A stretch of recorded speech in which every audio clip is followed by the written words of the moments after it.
So yes, we just had a really dynamic conversation with just amazing players in Africa's financial market. And what's so exciting about the conversation is that it's all very new. We're dealing with financing instruments that are that are familiar to everybody: debt, equity, venture finance. But it's just the tweaking of how we're applying those instruments to actually drive more finance for Africa's climate agenda. Climate finance in Africa is somewhere estimated around $27.9 billion, and that's barely 10% of the about $277 billion required for African countries to meet their national determined contributions funding.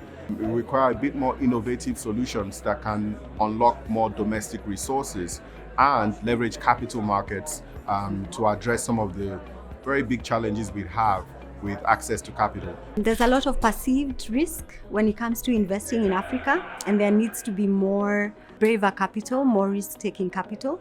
And the fact that African companies, especially in climate impact, are ready for investment.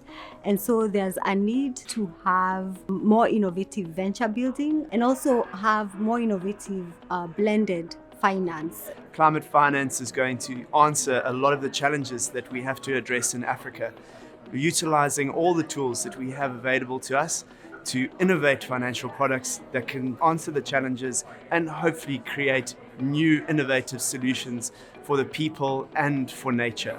I think it's fascinating to be able to coordinate with all of my industry colleagues on the panel, and really intrigued to hear about all of the wins that they're achieving in their own spheres of interest. Africa is the continent most vulnerable to climate change impacts, and yet it's also a really powerful hub for climate innovation because it has abundant arable land, incredible renewable energy, resources, abundant talent and youth, and also a really burgeoning tech sector that has really been in the front lines for the past 6 years. And that represents a 2.8 trillion opportunity in helping the continent capture green growth opportunities and at the same time promote solutions that adapt to climate change. However, in this context, you need a lot of financing. Only 8% of global climate finance, for example, goes to adaptation solutions. And that's the gap that we're trying to fill at the Catalyst Fund.